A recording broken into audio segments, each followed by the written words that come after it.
Welcome to Stay Paid. I'm Joshua Stike. And I'm Luke Acree. And joining us today, as always, Stephen Acree and Cody Smith from the Acree Brothers Realty team, the #1 team in Lynchburg, Virginia. Welcome, gentlemen. We're back. We're back. Another episode. Back at it. And our special guest today is Stephanie Xelowski. Stephanie is a top producing San Diego-based luxury realtor known for her sharp negotiation skills and deep expertise in both marketing and mortgage lending. With over a decade in the industry and a background in banking, Stephanie approaches every deal as a teacher, coach, and advocate for her clients, and her thoughtful strategy and passion have made her one of the most trusted agents in her market. Stephanie, welcome to Stay Paid. Thank you so much for having me. It is incredible to have you on the show. We first met, in Vegas at BAM? Yes. So great conference. That was such a good conference, too, because it wasn't a ton of people. Yeah. I think maybe 500, but incredible lineup of speakers. And I'm not just saying that because I was one of them, but I am saying it because I was one of them. No, but incredible lineup of speakers of just like that you could get next to. And then you looked around at the audience and it felt like the audience could be the speakers because it was so many high producers like yourself and people who are serious about the business. Yeah. And those are the best conferences to be in. I don't know if you feel the same, but I definitely, and I said to Eric on the way out, I've been to a lot of real estate conferences. I was previously with Sotheby's years ago. So I used to go to like the big G&E events. And, sometimes those conferences just get so big and you're doing all these breakout sessions and you're not really taking anything from it, if that makes sense. Like they're telling you what they're doing, but you're like, okay, but like, how did you get there? And This was the first conference. And I said this to Eric that I was like, oh my God, like I actually got tangible stuff. And we were in the mastermind, like the VIP the day before. That's where you and I really got to meet and spend some time. That was really good. That was amazing because we had much smaller breakouts and that was only like 50 or 75 people total, like in that room. Yeah. And so like it was amazing. So I'm excited to see it. They did a really cool thing. Shout out to Eric, the broke agent over at BAM, but he did a really cool thing where he had these tables, like 4 different tables, and it was like 8 people or so to a table.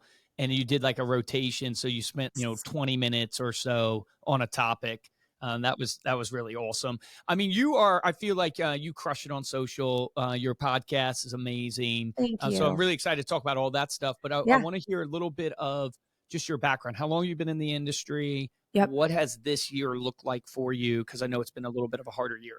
Yeah, I mean, man, we've had a couple hard years if I'm being honest. So I actually, as you kind of read in the bio, I started back in the mortgage industry right out of college in like 2003. And then I worked for Countrywide, dare I say the name, nobody judge me. And graduated college in 2007. As we know, our economy tanked in 2008.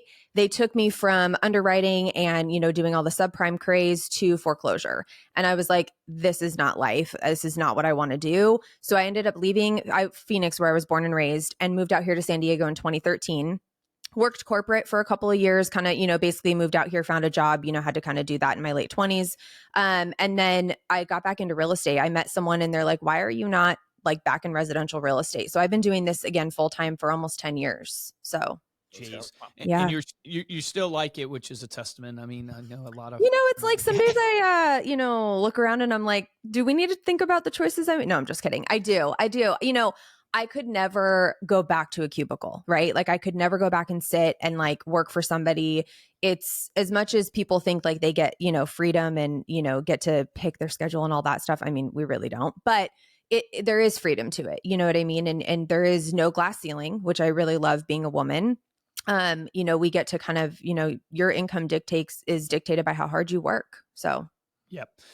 So you created Behind the Lockbox, a podcast, which I feel like is, great stories. Yeah. Amazing. Like when I've been on some awkward podcasts and yours was like very refreshing. It was very easy, very conversational. So that's kudos to you. Did you have to give like a craziest story, like finding a dead body? I shared in a freezer a wild story about Steven. Oh, yeah. He did. There was like, you were like, you couldn't find your clothes or something, Steven. Yeah, I'm not really sure what was naked on a roof. Yeah, it was really weird. It was just I'm just kidding. He was showing the father-in-law of the person buying the house. It was weird. It was weird. It got weird quickly, Josh, how gullible are you? It's written on the ceiling. Mm-hmm. I'm very gullible. Yeah, there you go. But tell us a little bit about what the podcast is about. And then, I want to get into how you're thinking about, this year, because, we've had a few discussions around it and marketing and stuff like that, but why the podcast? Why did you start it? Yeah, this came out of, I had wanted to start the podcast for probably 4 or 5 years. And to be very frank, I just didn't really have the balls to do it. It's scary, right? You're always like, who's going to listen to me? Like, whatever. And in 2021, that's when the market shifted, or 22, that's when the market shifted here in San Diego. And I just kind of was like, I need something else. I need something creative. I need to be with my friends. We're coming out of COVID, a little bit at that point.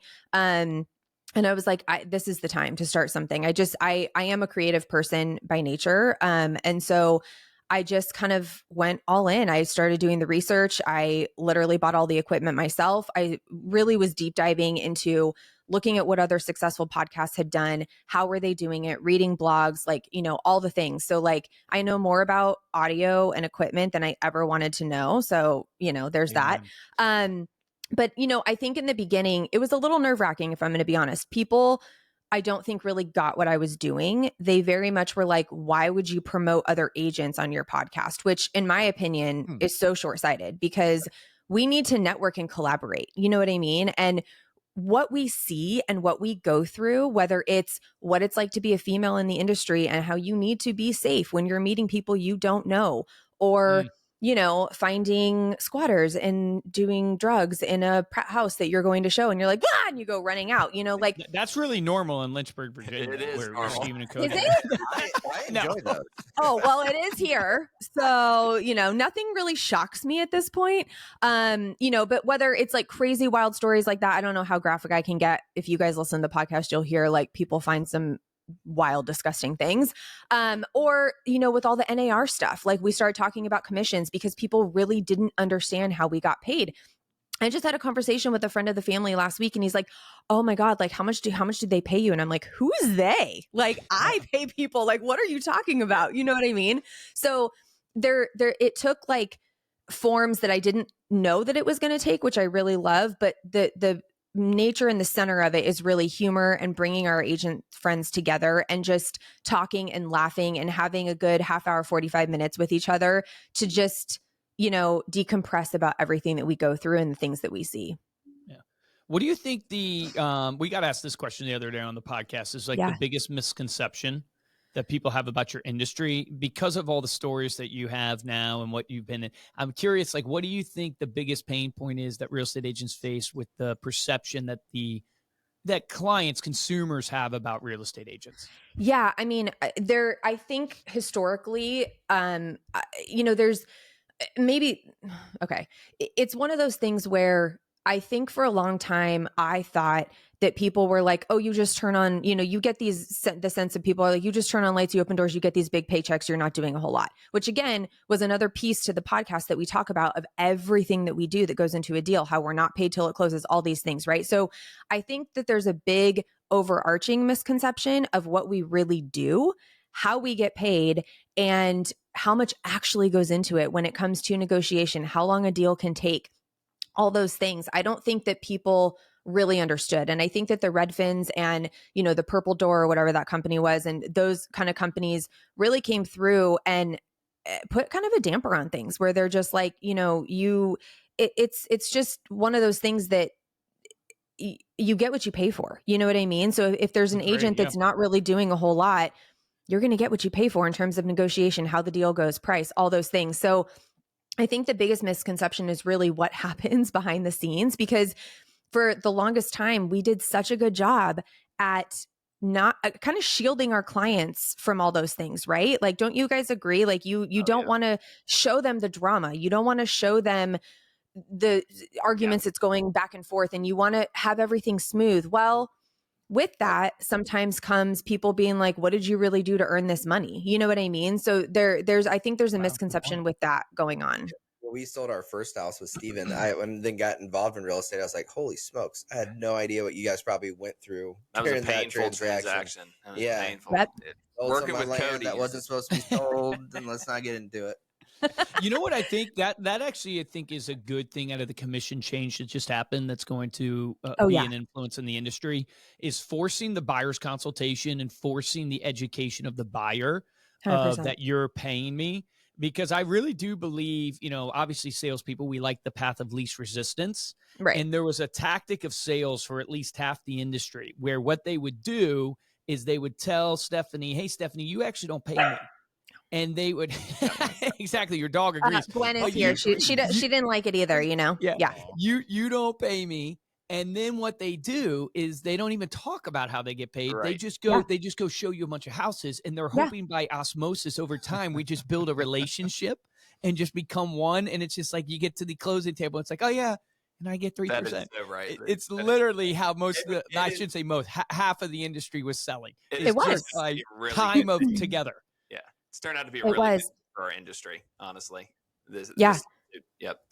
Yeah, because we put in place even a standard that you have to have a buyer's consultation or a listing consultation, before anything. So I love it. But it also buyer's consultation. It allows you, if you think about it, like when you're new, I kind of adhere to the philosophy that you should take every deal. And the reason why I say that when you're new is because you got to learn somehow. And unfortunately, that's another pain point in the industry one we'll get off on is the licensing. We could go off on that forever. Yeah, exactly. So you learn from taking all these deals and you learn who you don't want to work with. And you learn like the painful transactions. That's where you really learn. And then if you do a buyer's consultation, the main thing you should be doing is going, do I actually want to work with Stephanie? Because can I actually help Stephanie? Yep. Right. And you become a top producer when you start saying, no. I'm not going start saying no. Work with you. I'm going to refer you to my competition down the road and allow them to work with you.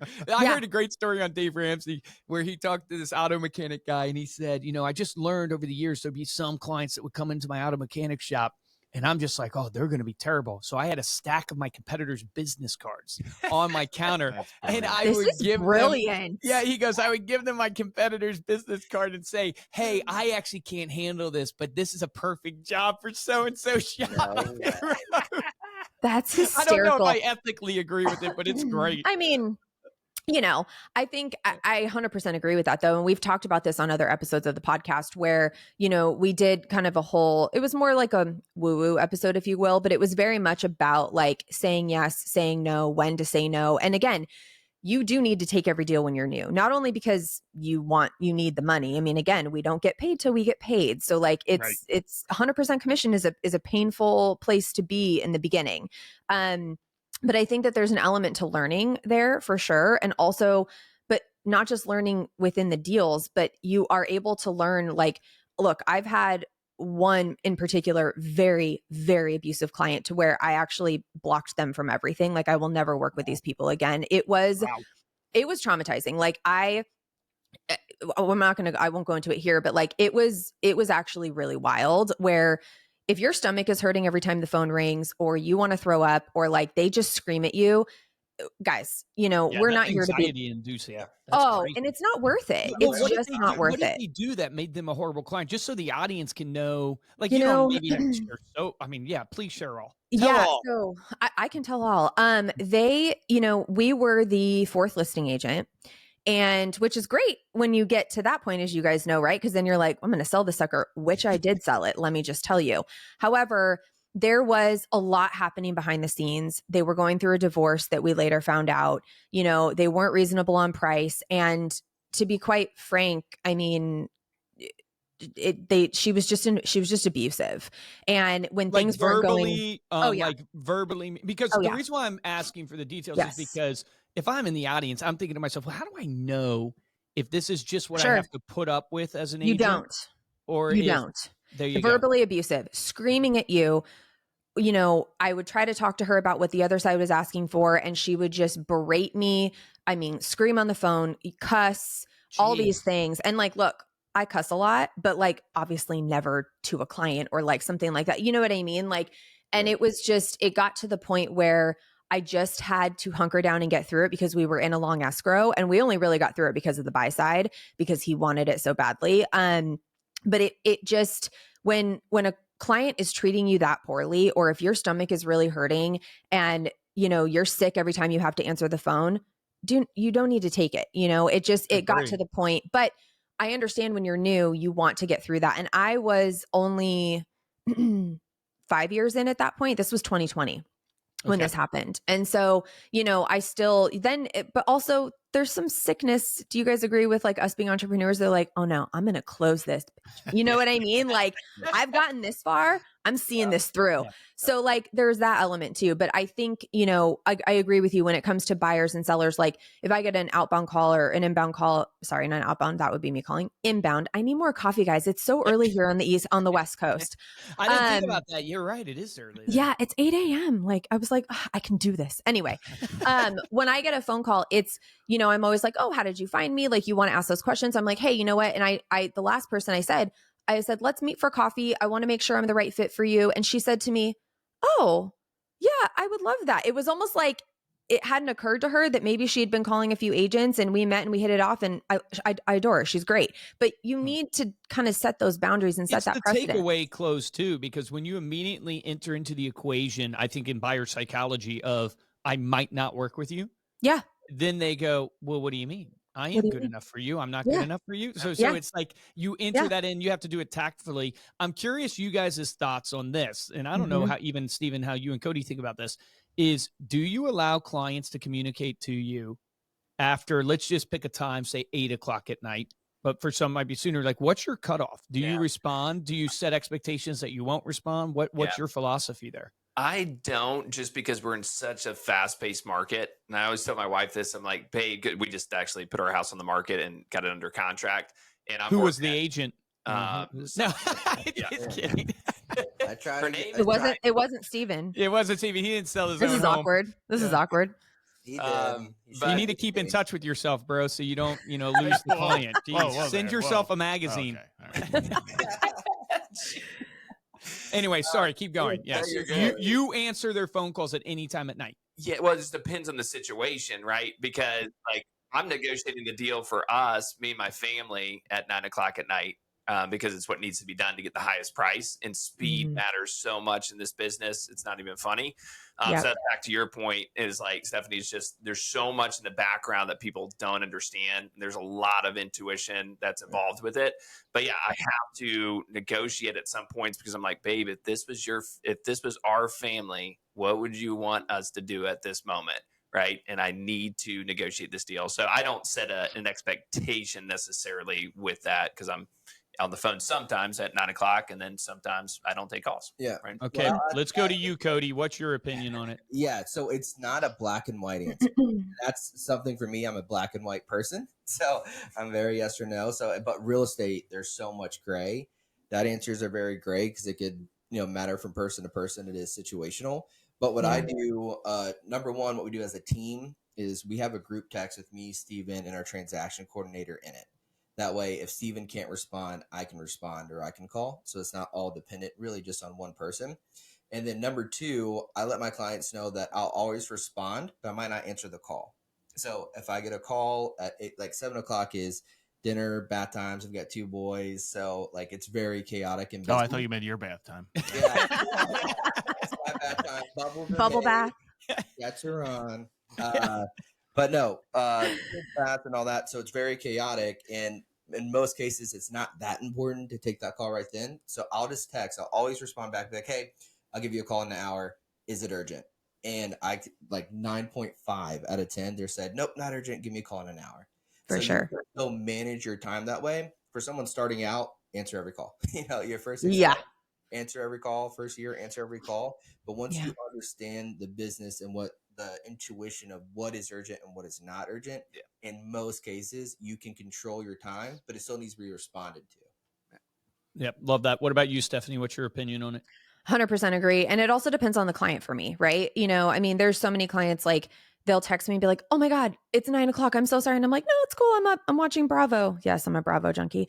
And I'm like sitting there and it's fine, but then there are other clients where again, this hasn't happened in a long time, but if, they become where they're crossing those boundaries and they're becoming, they're texting you too much or calling you and it's 11:00 and you're like, are you kidding me? Then I will set that boundary. You know what I mean? But I have literally only had to do that one time because again, it's situational. If I'm in the middle of something or frankly, if it is someone that's a little borderline and I'm like, hey, I'm at a dinner and I'm really not. And I'm like, can I, you just say, can I call you back? And they're like, yeah. So again, I still answer stuff because, again, I'm just a little bit psychotic like that. And I also just like to take care of stuff in the moment so that it's not waiting for tomorrow. But at the same time, it just depends because, again, it's usually not urgent, So basically, all of you guys are, it's basically nuanced in the sense of you will answer or not answer.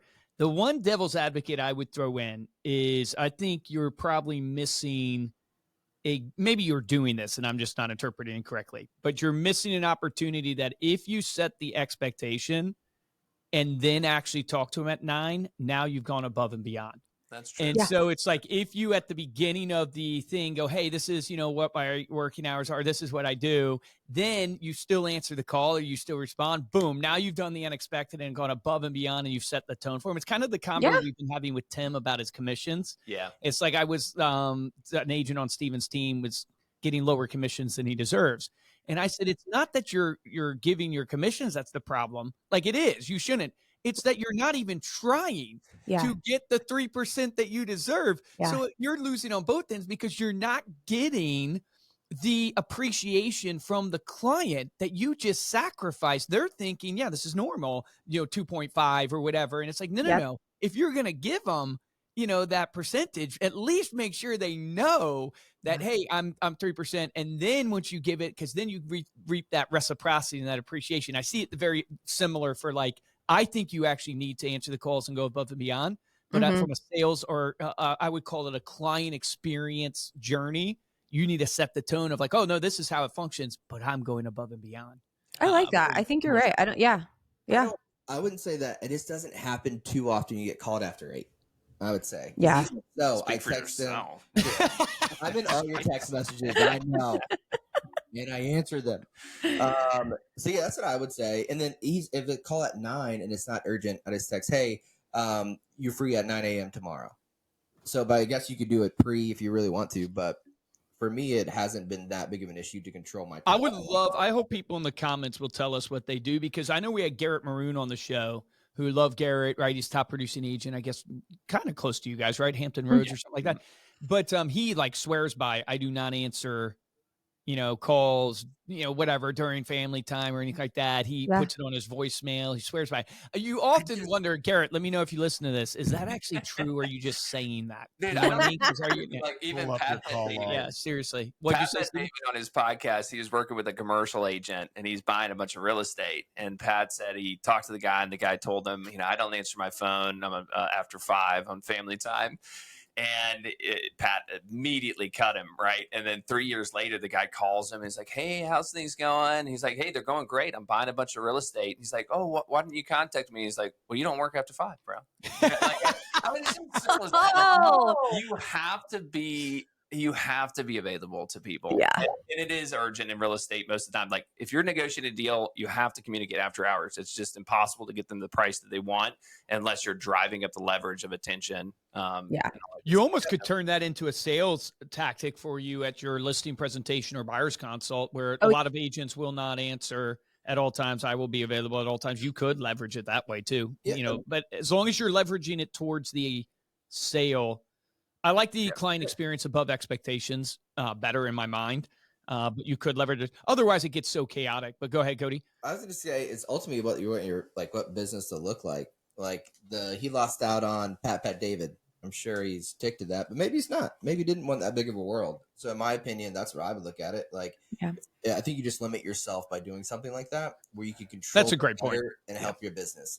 So that's what I would say. I want the money. I don't think it's necessarily the bad money. Thing, Same. So we got a normal person in Cody and 2 psychopaths in Stephanie and Steven. No, That's pretty much right. I love it. That's pretty much right. Also, I don't have kids, so I can't be like, oh, it's bath time, like because it would be my bath time, and then that would be weird, So it's like, Gwen apparently doesn't count as a kid. I'm told by my brother, so anyway.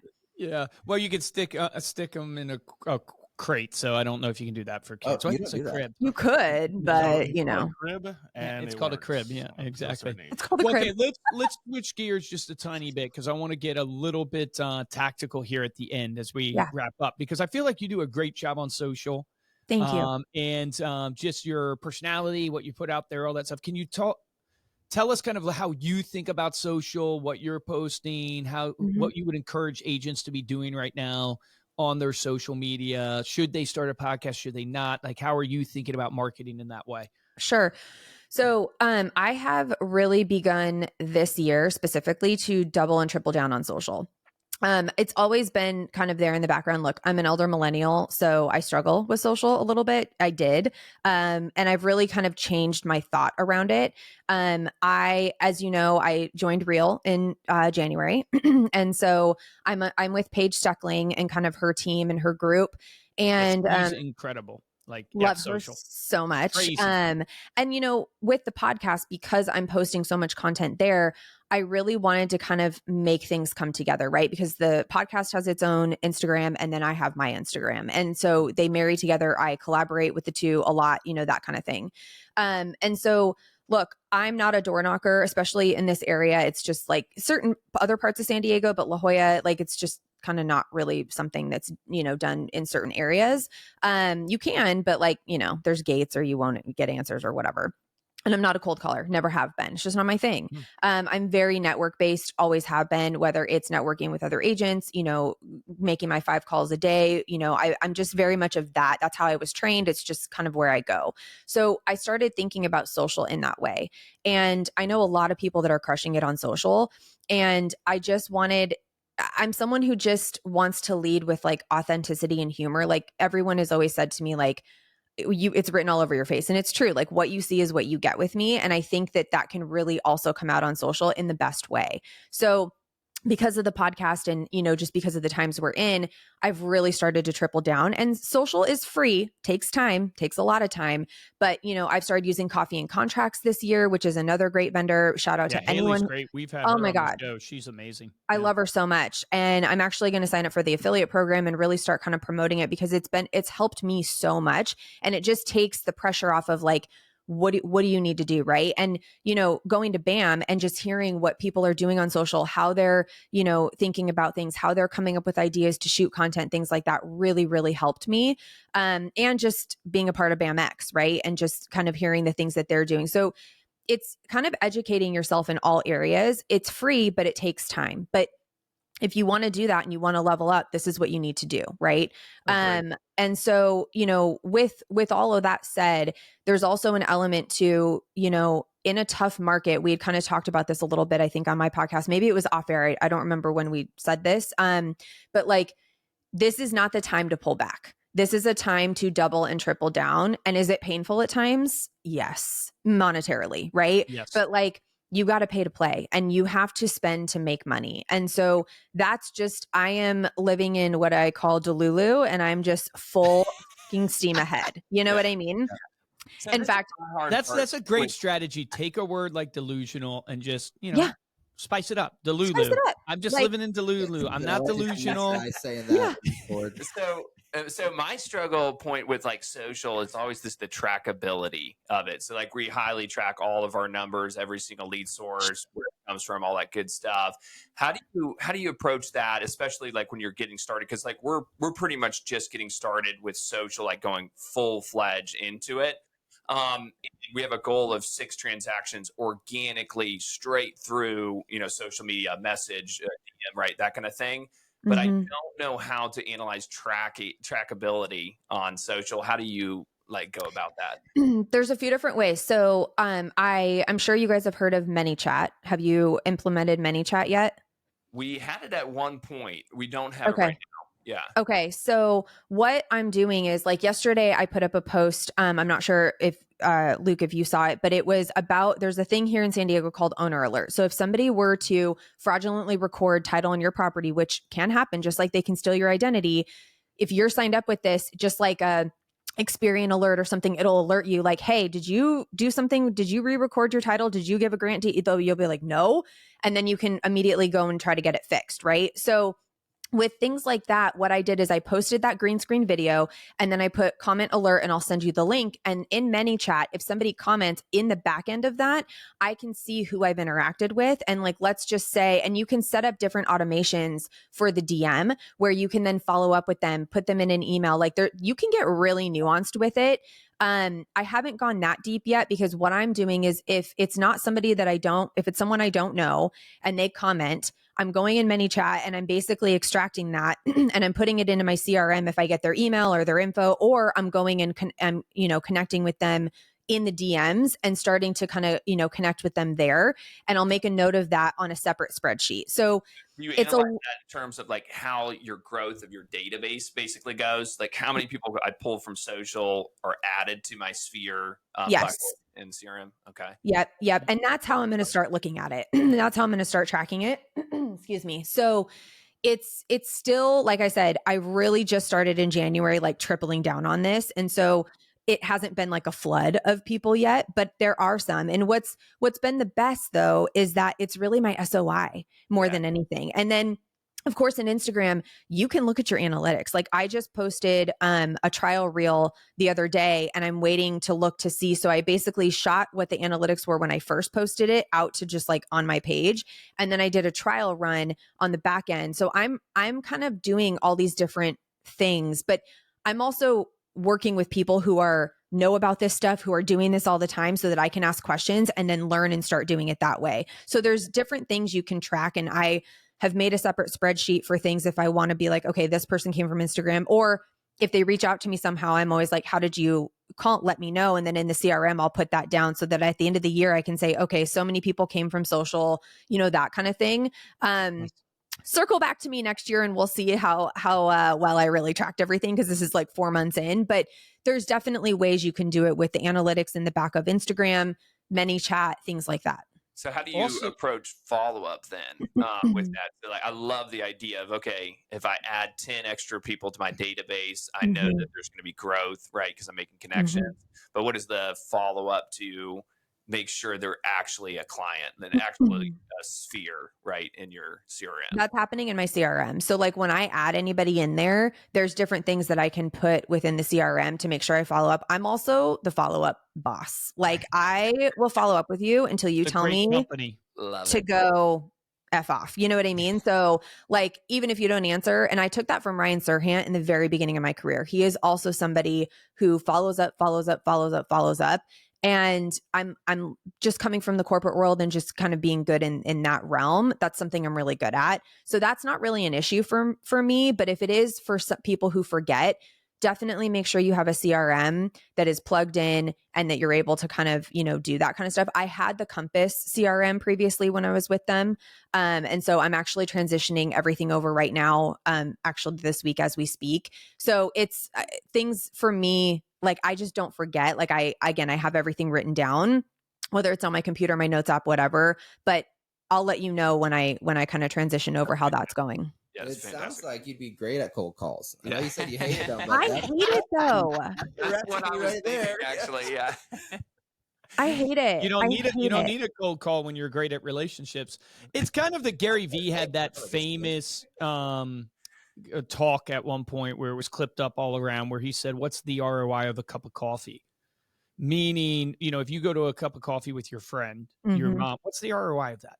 Like to go with a friend to a cup of coffee, it's like impossible to measure the ROI, but nobody would sit here and go, it's not worth it to have a cup of coffee with a friend because of the relationship benefit that comes from it. Yep. And so social media is kind of on that same vein, in that avenue of a cup of coffee. It's like, you're never going to probably get I shouldn't say never. You will get one-to-one, but it will be the rarity. It's more going to be just like you have a cup of coffee with a friend, just like you have a phone call or a text message, they also see you on social, and it's just a way for them to know you, like you, and trust you. And so because it's free, you have to be doing it. The real thing, I think, is the hard part in my mind is, how do you put out content that is both real and educating? Because, and this is where our struggle has been in, and Jimmy Burgess said it's a struggle for everybody. We just had Jimmy on the show. Jimmy goes, I've been told by my friends, what did he say? I'm really good at educating, but I'm really bad at connecting. Yeah. or something like that. It was It's like, hard. It's not easy to have both those muscles. It is not. Yeah, I because talk he's at you, not with you. Yeah, that's exactly what Jimmy said. He's like, and I find that's my problem too, is like, I'm good at putting out content that's, let's say, educational, but then nobody relates and people don't want to be, educated 24/7. So they want to get to know you. And I'm struggling with the inverse of that. Like when I met with, I did content stuff with Neil Dingra. Do you guys know Neil? Yeah, I love Neil. Yeah. He's Okay. awesome. So I did 2 days with him in Vegas, and like him and I text, and I'll send him stuff and be like, what do you think about this video? Like, he's just amazing. Like, I'm just so grateful for the people like Paige and you and Neil and everyone that I've been able to meet. Honestly, this all started at BAM. So Eric, I owe him, which by the way, I need him on the podcast. But anyway. Yes, you do. He'll come on. He'll come on your show. Yeah, he will. He will. It's Neil was like, your content is hysterical. Like, you're relatable and people love like watching your stuff, but you're missing the educational piece. You know what I mean? So then for me, I didn't want to ever come off too, like you said, talking at you or just like awkward or whatever. Like, I'm pretty good on camera. I'm pretty comfortable. Like it's not something that's, it's okay, but that's where I'm struggling. So it's hard. It's hard to do both things all the time and to be consistent with that. Because you have to show your personal side, your dog, your, educational, local tips. Like, I mean, the list goes on. And I'm like, a lot. I'm exhausted from just one April content calendar. You know what I mean? So, yeah. I'm exhausted posting one a week. I know. Yeah, you can tell it's like we're the elder millennials too. It's just like social media is hard. Millennial. I mean, oh, you are, aren't you? Yeah. Oh, okay. Well, I just turned 41, so I'm with you. I feel you. Yeah, you're right there. Yeah, it's exhausting. It's exhausting. Millennials. Yeah. Whatever we are, I don't know, but she's tired, and it's just a lot. Like, she needs a bath. She needs a bubble bath. This is the third mention of baths on this episode. And we're cutting our phone calls at 5 p.m. Yeah, yeah. Well, Stephanie, this has been amazing. Thank you so much for coming on the podcast today. Before we close out, let people know how they can connect with you. Yes. Thank you so much for having me, guys. This was amazing. You can find me at Stephanie Xelowski, spelled with an X like X-ray. I know it's a little challenging, but I'm sure we'll put it in the show notes. And please go and follow and support at Behind the Lockbox. We are on Apple, Spotify, and YouTube. Awesome. Love it. Thank you, Stephen and Cody. And thank you all so much for listening. You can dive in to the show notes for this episode, get the links that Stephanie mentioned there, as well as the video over at staypaidpodcast.com. And if you like this episode and want to show your support, go to YouTube, drop us a like on the video, and subscribe to the Reminder Media channel. If you want to get hold of me or Luke, you can email us at podcast@remindermedia.com. And of course, you can follow us on Instagram as well. We are at Stay Paid Podcast. For this episode of Stay Paid, I'm Joshua Stike. Guys, I'm Luke Acree. Stephanie, thank you so much. Definitely go check out her podcast. It really is good. You have a natural ability on podcast. I've interviewed a lot of guests, and I've been on a few podcasts, and yours was not awkward. It was actually very, very good. So shout out to you. Go check that out. Thanks, guys. The action item for this episode. There's plenty of ways we could probably go with this, but I think the action item I would give all of you is, what is the expectation that you're setting with clients? And have you even thought about that? Because it starts there, setting expectations, because people, ultimately relationships live or die by meeting expectations or not meeting expectations. And you need to be thinking, when your buyer's consultation happens, your listing presentation, whatever it is that you're doing, what is the expectation you're setting? And you just heard from 3 top producers, and they have a slight, variance on how they do it. So there's not necessarily a right way. Or none. Me and Steven are like, no. I mean? Yeah. But the key is you must actually think about it intentionally and go, hey, what am I? Because I don't want you to end up in the situation that I told you guys about with Tim, where it's like you're giving some commission and you're not even reaping the benefit of giving that commission because you weren't intentional about how you set it out in the beginning. The same for answering calls after 5 o'clock. That's perfectly fine. No worries at all. But make sure that you set some expectation with your clients so you can reap the benefit of going above and beyond for them. Remember, the difference between top producers, mediocre producers in every business is top producers take action. Take action on that today.